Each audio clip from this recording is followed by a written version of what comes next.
That morning, an elderly man walked into the bank. Worn coat, shoes with holes. The customers around gave him cold stares. Sir, please, have a seat here. Let me get you a cup of warm water. I guided the elderly man to a chair. Then I brought him a cup of warm water from the cooler. Take your time. The moment I gently handed the cup to his cold hands, Mitchell, what do you think you're doing right now? branch manager Thompson's furious voice echoed from behind me. All the customers turned to look at us. My heart started pounding. Want to know how this all happened? I'll tell you everything now. Before we begin, please hit that subscribe button and drop a comment letting us know where you're watching. From We'd Love to hear from you. Thank you so much for joining us today on Heavenly Life. It was around 10 in the morning. I was Sarah Mitchell, a bank teller at Manhattan Trust Bank. I'd been working there for 3 years. Just another ordinary day at the window. Suddenly, I heard murmuring from the entrance. I looked up and saw an elderly man opening the door and walking in. My first impression was honestly startling. A faded gray coat, pants with patches sewn all over. The sneakers on his feet had holes in the toes. His hair was pure white, and his face was lined with wrinkles. In his hand, he carried just one old plastic bag. The customers' reactions were immediate. Oh my, look at that. Why is someone like that coming into the bank? Does he smell? Whispers started popping up everywhere. My chest tightened. People's stares were so cold. The elderly man slowly walked toward the waiting area. His steps were cautious. It was like he was watching everyone's reactions. That's when it happened. Jennifer, one of the associates, rushed to the branch manager's office. Soon, Richard Thompson came out with a stern expression. His eyes turned ice cold in an instant. "Excuse me." The manager approached the old man. His voice was low but firm. "Sir, this is a bank. What brings you here?" The old man answered quietly. "I'd like to open an account." The manager's face twisted. "An account? Do you have identification?" Well, I lost it." "What about a guarantor?" "I don't have one of those either." The manager let out a scoff. "So you want to open an account with no ID and no guarantor? Do you know where you are?" The other employees started whispering too. Who is this guy really? He's wasting our time. Shouldn't we just ask him to leave? I couldn't take it anymore. I got up from my seat and walked toward the old man. "Sir, please come this way." Just as I was about to gently take his arm. "Mitchell!" Manager Thompson's sharp voice came from behind me. "What do you think you're doing? You can't just leave your station during business hours." "Manager Thompson." "But this gentleman—" "That's enough. Get back to your desk right now." The manager turned back to the old man, and he spoke even louder than before. "This isn't a homeless shelter. Try the welfare office or city hall. There's nothing we can do for you here." The old man's face went pale. I could see his hands trembling slightly. "Could I just sit in the warm for a little while?" "It's so cold outside." That's when it happened. The manager roughly grabbed the old man's coat. "This isn't a homeless shelter. Get out of here now." My heart was pounding. My mind went blank. My body moved on its own. "Manager Thompson, stop." I grabbed the manager's arm, and I pulled the old man away from him. "Sir, are you all right?" The old man looked at me. I still remember that look in his eyes. Sad, yet filled with something deep. "Thank you, young lady. Please have a seat. Let me get you some water." I helped the old man to a chair. Then I went to the water cooler and filled a cup with warm water. "Take your time with that." Manager Thompson spoke angrily from behind me. "Mitchell, you better watch yourself. I'm reporting this to headquarters." I didn't care. I just watched as the old man drank the water. After finishing the water, the old man slowly stood up. "Thank you so much. I've never met anyone like you." "It's nothing, really. I just did what anyone should do." The old man walked toward the door. Before leaving, he looked back at me one more time. In that moment, I felt something different in his eyes. It was like he wasn't just an ordinary old man. But I thought it was just my imagination. That whole afternoon, I got cold stares from Manager Thompson and Jennifer. My coworkers looked at me strangely, too. "Why did you stick your neck out for that? Helping someone like that won't do you any good. You messed up the whole atmosphere because of you." I didn't regret it. But there was one thing I kept wondering. Who was that old man? And would he come back tomorrow? That evening, the subway ride home felt heavier than usual. Even on the train, I couldn't stop thinking about that old man's face. His trembling hands, those sad eyes, and that last look he gave me. Why did it keep weighing on my mind? When I got home, I couldn't sleep. I looked out the window and saw snow starting to fall. Somewhere out there, that old man was probably enduring this cold weather too. The next morning arrived. As soon as I got to work, Jennifer called me over. Sarah, the manager was furious about yesterday. You better watch your back. I understand. I answered calmly. No regrets. About an hour after the morning shift started, I heard the bank door opening. The moment I looked up, my heart nearly stopped. It was him, that old man from yesterday. He was wearing the same worn coat, but instead of the plastic bag, he carried a small cloth satchel. The old man walked in carefully. He looked around and our eyes met. Then he smiled faintly. I quickly stood up. Sir, welcome back. All the other employees' eyes turned toward us. I heard the whispers starting. That guy from yesterday is back. He's really persistent. He got kicked out last time. The old man slowly approached my window. Thank you for yesterday, young lady. Think nothing of it. What brings you in today? The account I mentioned yesterday. I really want to open one, so I came back. That's when it happened. You're back? Manager Thompson's voice rang out. He strode over and positioned himself between me and the old man. I told you yesterday, this is a bank. How can we open an account for someone without ID? I found my identification. The old man carefully pulled something from his cloth bag, an old driver's license. The manager took it and squinted at it. William Harrison? Born in 1953? Yes, that's right. Address is Bronx. This is Manhattan. Why'd you come all the way here? My bank closed down. I need to open a new account. The manager gave a dismissive snort. I see. And what's your initial deposit? Our bank requires a minimum of $100 to open an account. The old man hesitated. Right now, I don't have any money. No money, but you want to open an account? The manager's voice kept getting louder. All the customers were staring our way. Well, do you have a guarantor at least? Anyone who can vouch for you? A guarantor. You don't, do you? So you've got nothing. The manager waved his hand dismissively. Stop wasting our time and leave. Otherwise, I'll have to call security. Jennifer chimed in from the side. The manager's right. We have to follow the rules. The other employees nodded. Cold, mocking stares rained down on the old man. I couldn't take it anymore. I'll be his guarantor. The bank went dead silent. Everyone stared at me. The manager's eyes went wide. Excuse me? I'll be this gentleman's guarantor. I'll put it in my name. Mitchell, have you lost your mind? The manager stepped closer. His face turned red, then pale. You know what you make? $2,500 a month. And you're going to vouch for this guy with that? Yes, I will. If this man causes any problems, you'll take full responsibility? That's right.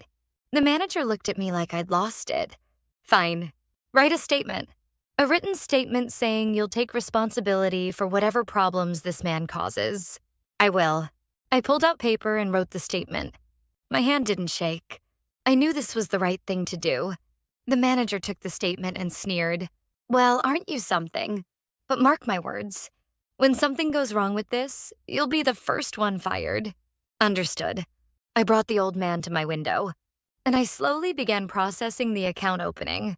Sir, what would you like your PIN to be? 1234. Got it. That's all done.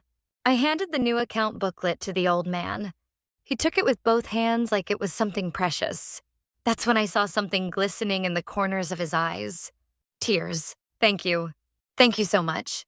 The old man's voice trembled. To do all this for me. I've never met anyone like you. It's all right, sir. I just did what anyone should. The old man stared at the account book for a long while. Then he slowly stood up. I'll repay this. I promise. No, please. There's no need to repay anything. The old man bowed his head deeply. Then he left the bank. I watched his back as he walked away. Something warm welled up in my chest. That whole afternoon was hell. The manager called me in and lectured me for an hour. Jennifer deliberately interfered with my work. The other coworkers avoided me. I just don't get her. She's trying to ruin her own life. Now we're all going to suffer because of her. but I didn't waver. I was certain I'd done the right thing. On the way home, it snowed again, this time more than yesterday. I looked up at the sky. What would tomorrow bring? That night, I had a strange dream. That old man was smiling brightly, holding my hand. The next morning, I came in 30 minutes early. While preparing for the morning shift, something felt off. The atmosphere was different somehow. My coworkers were whispering. Their faces looked troubled. "What's going on?" When I asked, Jennifer answered with a pale face. "Corporate sent a fax." "A fax?" "An urgent notice. The manager's looking at it now." I glanced toward the manager's office. The door was shut tight. About 10 minutes passed. The manager's door flew open. Richard Thompson came out, his face drained of color. "All staff, gather round." His voice was shaking. We all assembled in the lobby. The manager held a fax paper in his hand. The hand gripping that paper was trembling. "I just received an urgent notice from corporate." His voice cracked. "Our bank has been acquired by Harrison Group." "What? Harrison Group?" The staff started murmuring. Harrison Group was one of the country's major conglomerates. The acquisition price is $3 billion. I felt like I couldn't breathe. $3 billion. And the manager looked at the fax again. "The new chairman will be visiting our branch this morning." "Who?" "William Harrison, the chairman." In that moment, my heart stopped. William Harrison. That was the old man's name from yesterday. "Wait, William Harrison?" I asked. "Yes, Chairman William Harrison." "Why?" Jennifer suddenly screamed. "Manager, that homeless man yesterday." "What?" "His driver's license said William Harrison. Born in 1953. The color drained from the manager's face. The place erupted. "That man was the chairman?" "No way." "We kicked out the chairman?" Jennifer slumped to the floor. The other staff members were in full panic mode. The manager leaned against the wall, muttering weakly. "We're finished. We're all finished." I stood there stunned. My mind was spinning. He was the chairman? Why did he dress like that? Questions kept flooding in. Then the bank door opened. Everyone turned at once. A man walked in. Crisp navy suit, silver tie. His hair was neatly combed back, his shoes gleaming. He looked to be in his 70s, but his posture was ramrod straight. His gaze was sharp, his presence commanding. It was him. Yesterday's old man. But he looked like a completely different person. Gone was the shabby appearance. Instead, charisma radiated from every inch of him. Behind him followed 2 secretaries and 4 security personnel. Chairman William Harrison slowly surveyed the lobby. His gaze lingered on each person. Manager Thompson rushed over, stumbling. Chairman, welcome." Chairman Harrison looked down at him coldly. "You're the one in charge of this branch?"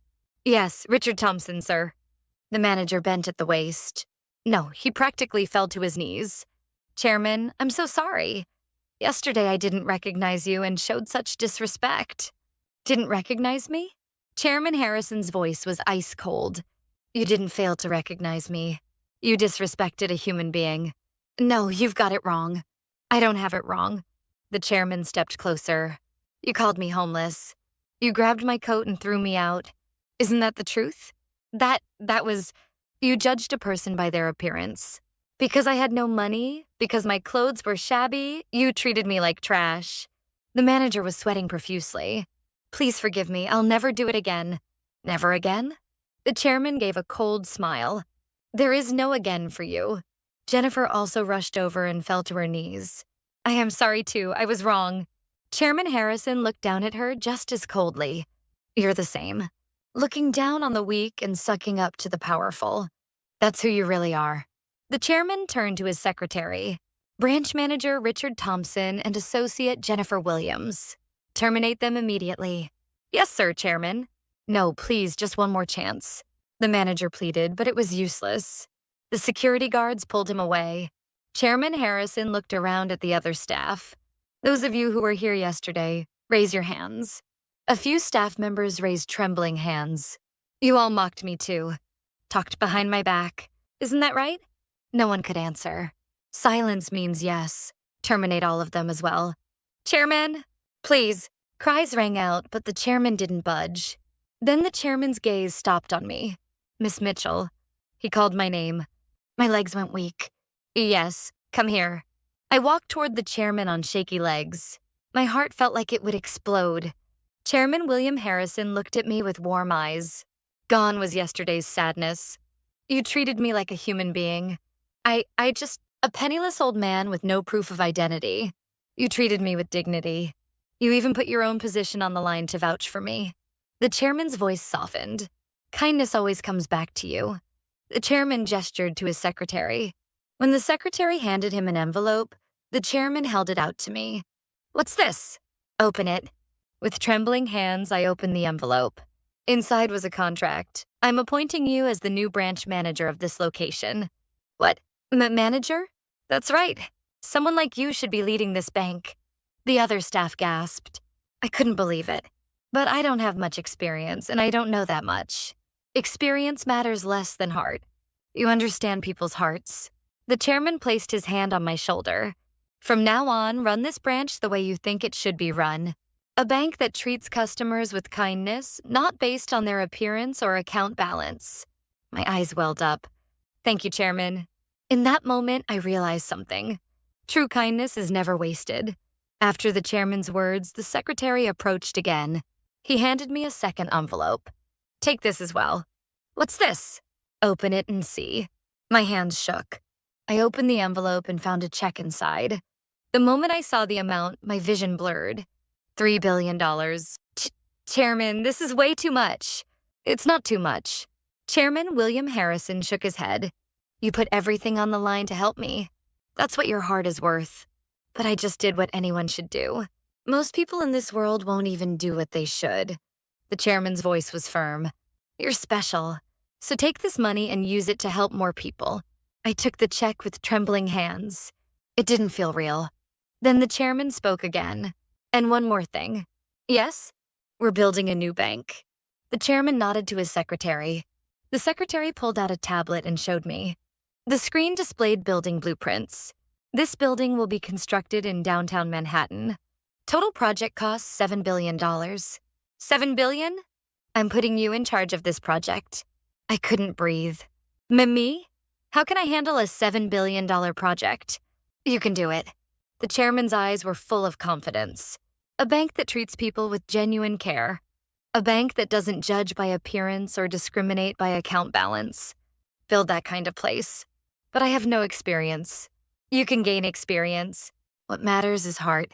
The chairman firmly grasped my hand. You can do this. I believe in you. In that moment, warmth flooded my chest. To have someone believe in me this much was overwhelming. I'll give it everything I've got. That's all I need. The chairman smiled. Then he turned to address the other staff. From now on, Branch Manager Mitchell will be leading this location. Everyone, please cooperate.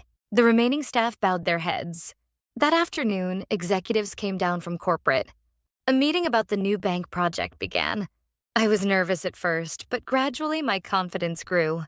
This is the kind of bank I want to build. The people gathered in the conference room looked at me. A bank where anyone can feel welcome. No matter what you're wearing, no matter how much is in your account, everyone gets treated with warmth. One executive asked, "Will a bank like that be profitable?" "Absolutely," I answered with conviction. When you treat people with genuine care, they always come back. And they bring more people with them.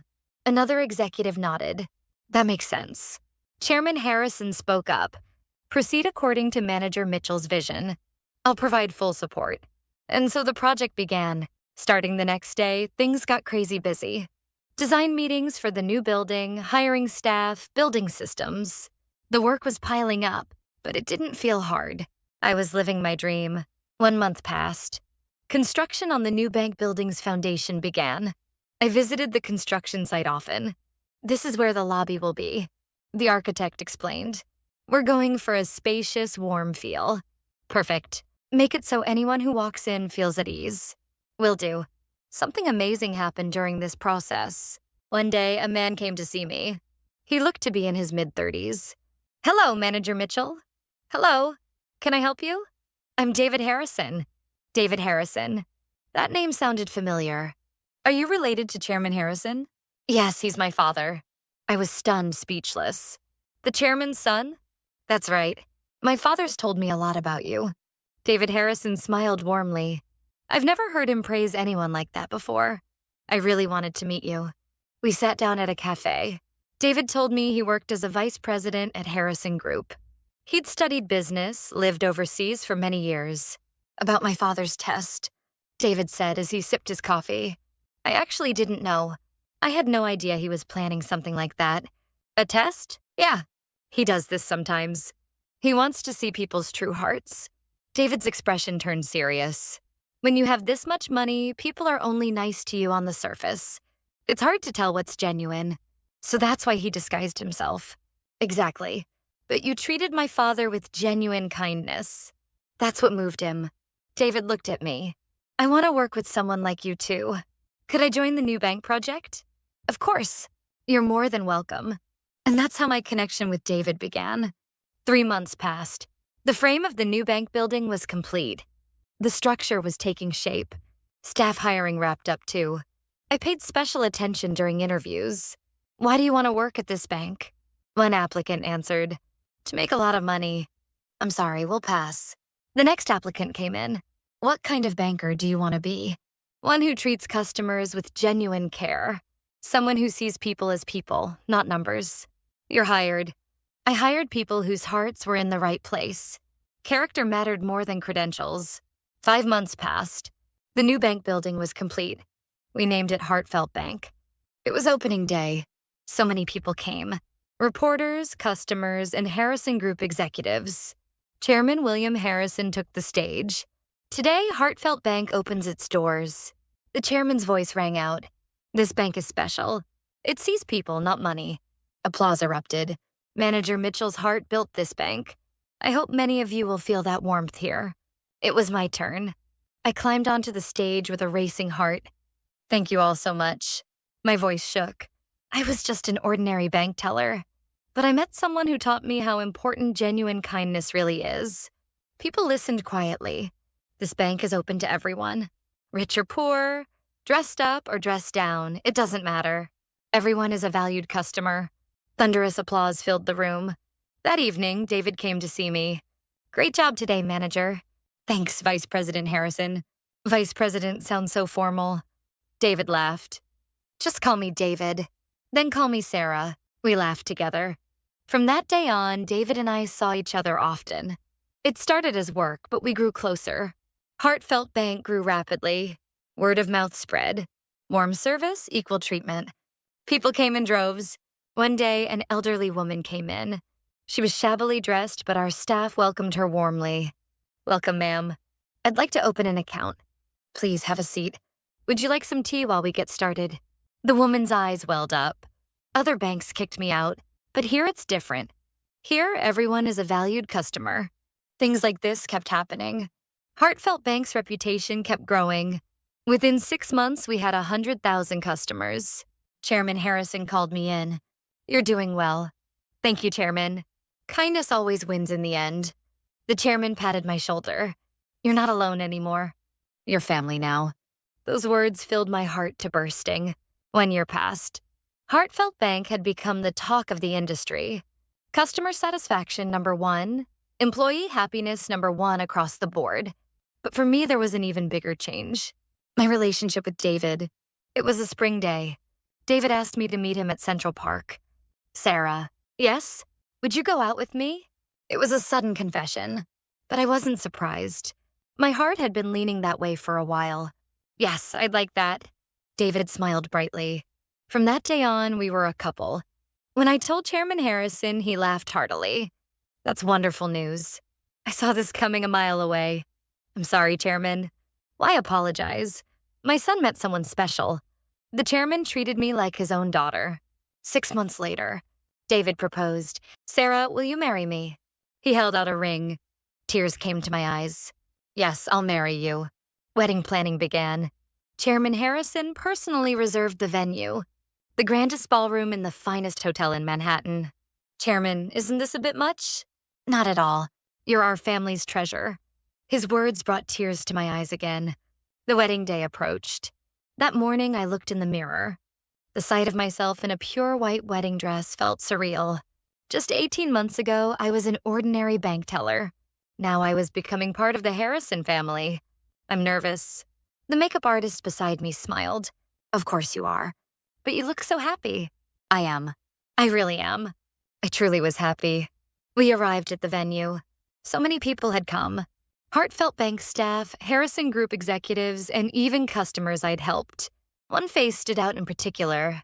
That elderly woman who'd come to open an account. Sarah, congratulations. The woman took my hand. Because of you, I'm living a whole new life. Thank you so much for coming. Of course I had to come. You changed my life. So many people like her were there. Every customer I'd treated with kindness had shown up. The music began. Time to walk down the aisle. Chairman William Harrison stood beside me. I'll walk you down as your father. Chairman, just for today, call me Dad. I nodded. Yes, Dad. The chairman took my arm. And we walked slowly. Walking down that aisle, I looked around. Everyone was smiling, eyes full of blessing. David was waiting for me. His eyes were red, too. Chairman Harrison placed my hand in David's. Take good care of her. I will, Dad. I'll make her happy for the rest of her life. The ceremony proceeded. The officiant's words, our vows, the ring exchange. Every moment felt like a dream. The groom may now kiss his bride. David came close and kissed me gently. Applause erupted. The reception began. Chairman William Harrison took the stage. Today, my son has found someone truly special. The chairman's voice trembled. Sarah Mitchell, this woman is extraordinary. The chairman looked at me. 18 months ago, I tested her. I dressed like a homeless man and went to the bank. The guests murmured. Most people disrespected me, kicked me out. But Sarah was different. The chairman's eyes grew moist. She treated me like a human being, with warmth, with genuine care. She even put her entire career on the line to vouch for me. People held their breath. The most valuable thing in this world is the heart. The chairman took my hand. Sarah, you are our family's treasure. Thank you for becoming my daughter. I couldn't hold back the tears. Thank you for accepting me, Dad. The guests stood and applauded. A standing ovation. After the reception, so many people came to offer congratulations. The Heartfelt Bank staff. Congratulations, manager. Be happy. Their faces showed genuine smiles. One young employee said, because of you, I've changed too. You taught me how to treat people right. Thank you. Keep up the great work. You bet. We'll keep making Heartfelt Bank shine. Their dedication was moving. Evening came. David and I left for our honeymoon. Switzerland. Looking at the Alps, David said, Sarah, honey? Yes, honey. Meeting you changed my whole life. Mine too. We looked at each other and smiled. We returned after our 2-month honeymoon. Heartfelt Bank was still thriving. Actually, it had grown even more. We'd expanded. Starting from Manhattan, we now had 50 branches nationwide. Everyone shared the same philosophy, treating people with genuine care. One day, Chairman Harrison called me in. Sarah. Yes, Dad. Thank you. For what? For what you've given our family. Your genuine heart. The chairman gazed out the window. I spent my whole life building wealth, but I never knew what real family meant. Dad, you taught me that. That what matters most isn't money, but heart. The chairman looked at me. You're my life's teacher. I hugged the chairman tightly. Time flew and 5 years passed. Heartfelt Bank had grown into a major institution with 150 branches nationwide, but we never lost our original spirit. I still visited our locations regularly. I'd make the rounds, talking with staff. Great work today, everyone. Thank you, manager. Treat every customer like they matter. Always. We keep that in mind every single day. One day, a reporter requested an interview. What's the secret to Heartfelt Bank's success? I thought for a moment. Seeing people as people. Seeing people as people? Yes. Not judging by account balance, not discriminating by appearance. That's everything. The reporter nodded. Where did that philosophy come from? I learned it from someone very special. I thought of Chairman William Harrison. He tested me. But at the same time, he taught me how important genuine kindness really is. That evening, I came home.